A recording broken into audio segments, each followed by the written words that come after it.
Hello and welcome to this video. My name is Eva and in this video I talk about codependency. It's a super interesting topic and I will just share in this video some things that helped me to deal with this topic. But a disclaimer, I mean it's a huge topic, super complex with so many factors. So many people write books about it that are super long, so one short YouTube video is not enough, but this is just my experience, what helped me.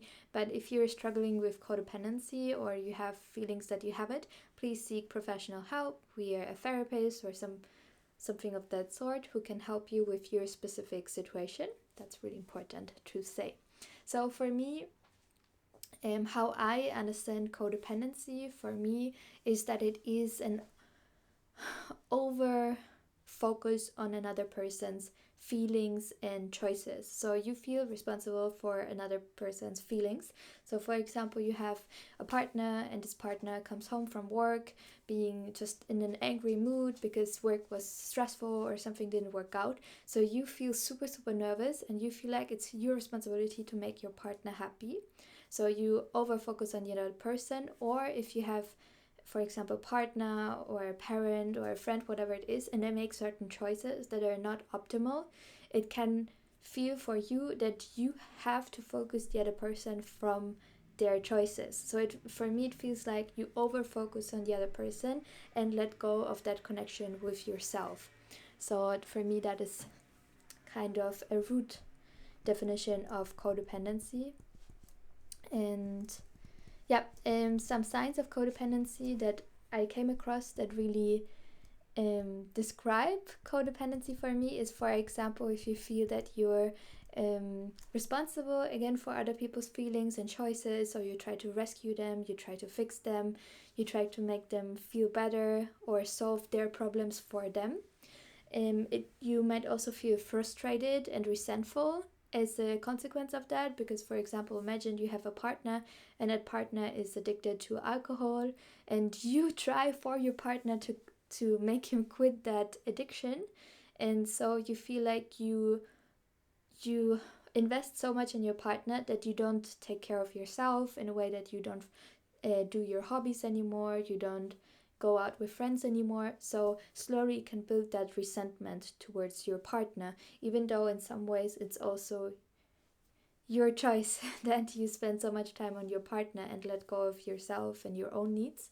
So, but that could be a sign that if you feel frustrated and resentful, when as a consequence of overgiving to other people, or when other people don't want your advice or your help, that can also feel could be a sign.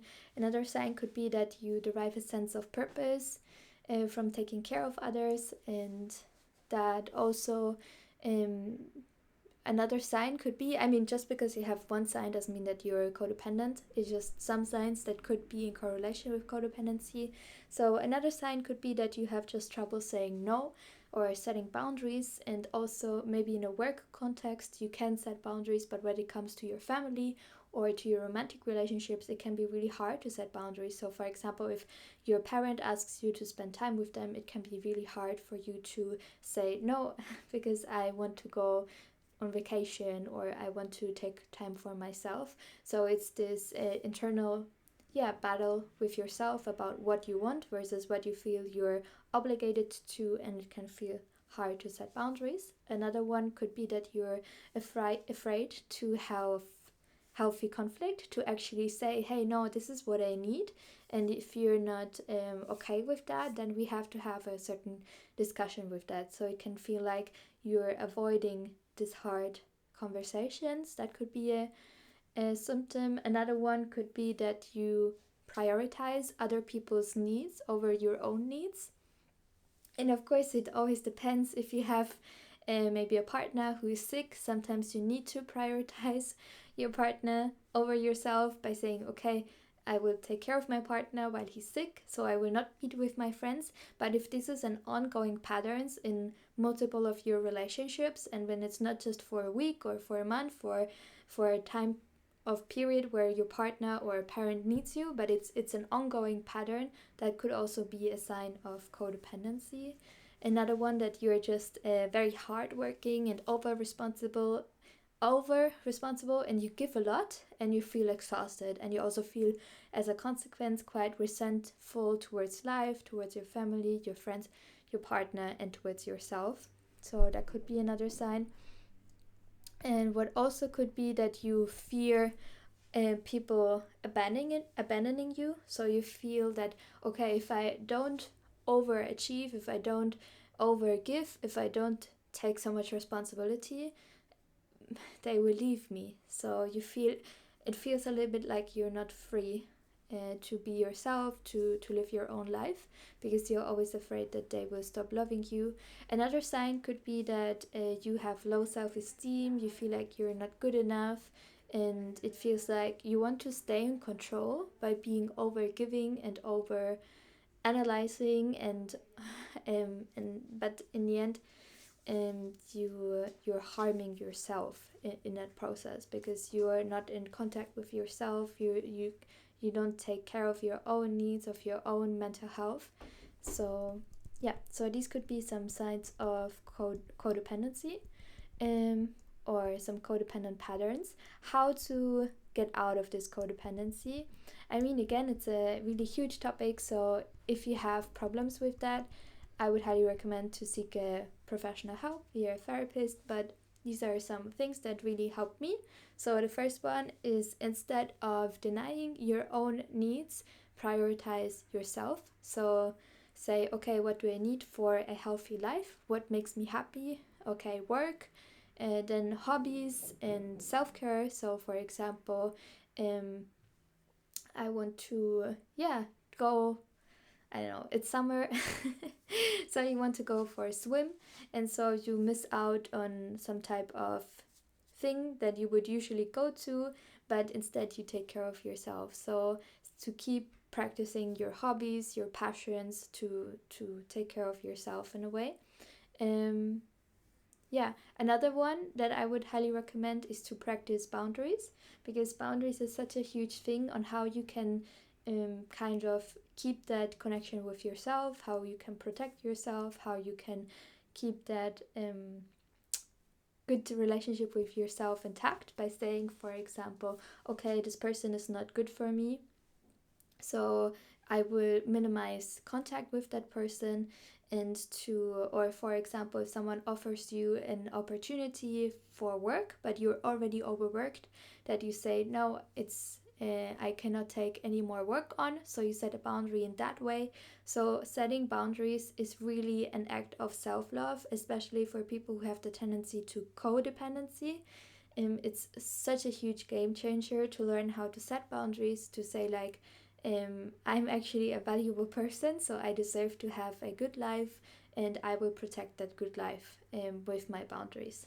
So that is super, super important. And also, I feel like that belief and that understanding that you matter and that you are allowed to live your own life in a way that feels good for you, that feels fulfilling to you. You are allowed to have your own dreams, you're allowed to have your own needs, you're allowed to be your own person, have your own personality, have your own dreams, wishes, desires, and you're allowed to make choices that you feel are right to you. Of course, everything has consequences, and we have to deal with the consequences if some of the choices are maybe a little bit suboptimal, but it's still our freedom as every person to make our own choices. And I think that can also really help people who have that codependent tendency to realize, okay, I'm my own person, I can have my own free will, I can make my own decisions, and to come back to that. Another thing that can really help is to do exercises such as meditation or breathing to get back to yourself. So for example, if you have maybe an adult child who's making choices that are suboptimal and you feel the need to rescue them, or maybe a parent and you feel you have the need to rescue them, to really take a step back and discuss with your therapist if that's really a good decision, or And also, in addition to do a meditation, to do breathing exercises, to really come back to your center and to take a step back and to think for yourself, okay, if I save that person from their own personal choices, I take away their possibility to actually learn from their own choices and to make a better choices in the future. So for example, if you have a friend and that friend is not going out, not making any contacts with other friends, and you feel the need that you have to save that friend and be the only friend to him, you take away the chance for your friend to learn how to socialize and to learn how to make new friends and to be his own or her own persona and individual and live life the best that they can. So it's really important for people who have that codependent tendency to understand that it's not our responsibility to save other people. Of course, exceptions, like if you have a child that is small, of course you're responsible for that child, but we are not responsible for how other people live their life. We're not responsible if they're happy or if they're unhappy, and we cannot take the suffering or the burden from another person, and it's not our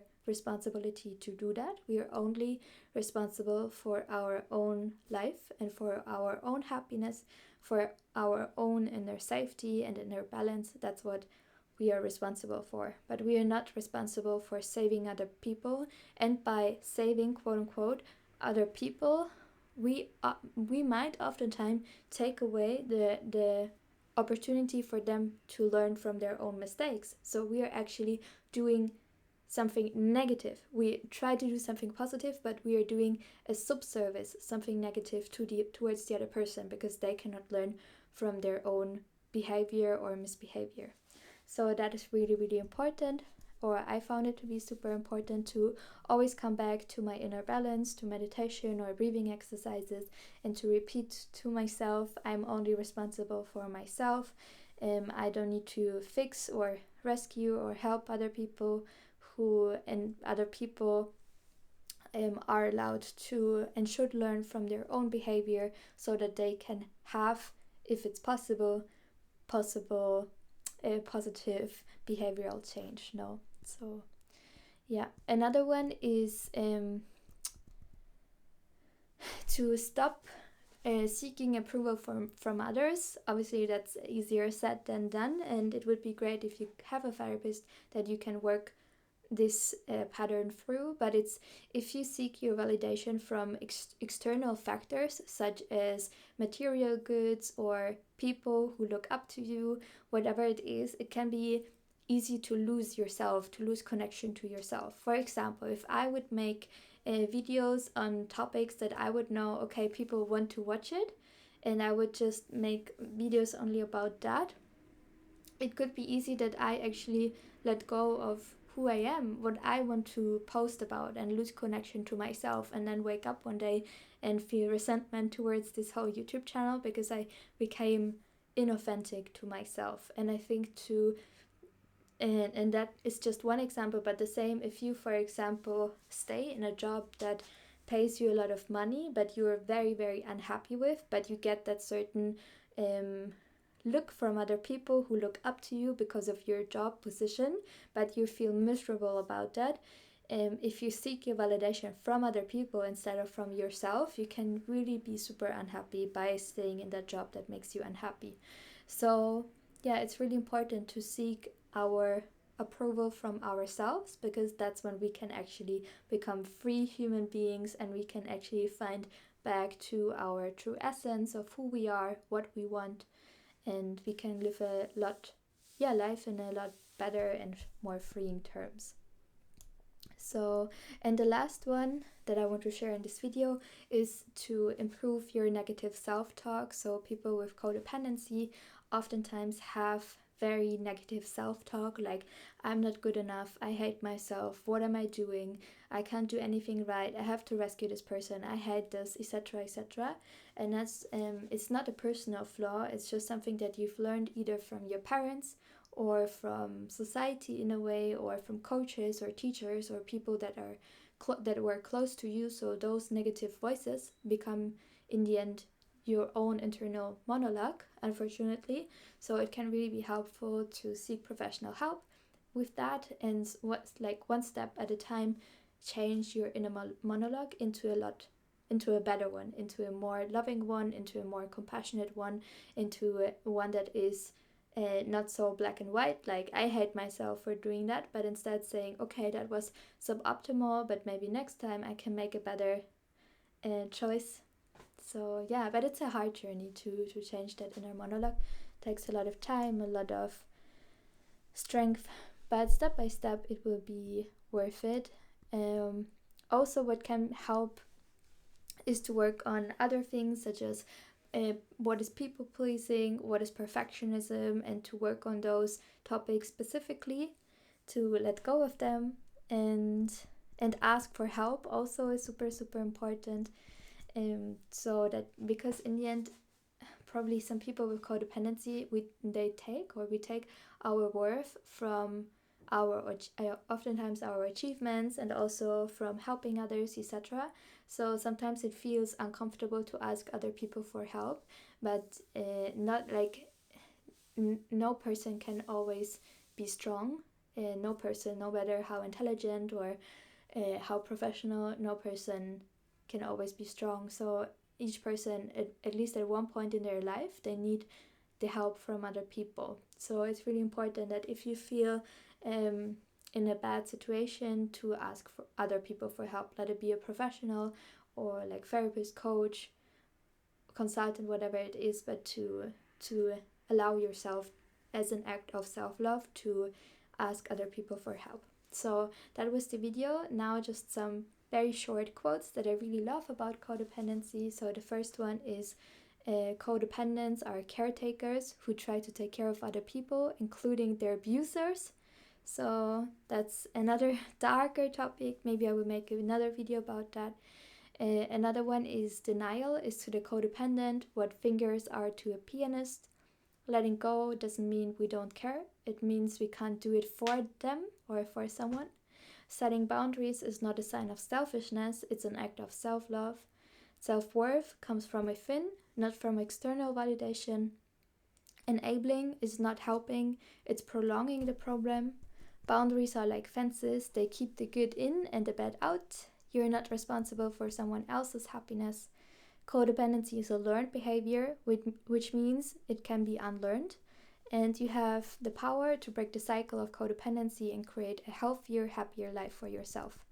So yeah, show up for yourself, repeating over and over, I am worthy, sad feelings won't last forever, I will make it, I'm doing the best that I can, I am enough and I can do it, so that you can switch out of your inner child into your adult child and stay in that adult child, which I will make a whole nother video about this topic. So thank you so much for watching. Write in the comment section if you have anything positive, constructive to say, or share some experience, whatever feels comfortable for you. And subscribe to my channel if you want to, like the video if you want to, and see you in my next video talking about a lot of interesting topics. See you soon.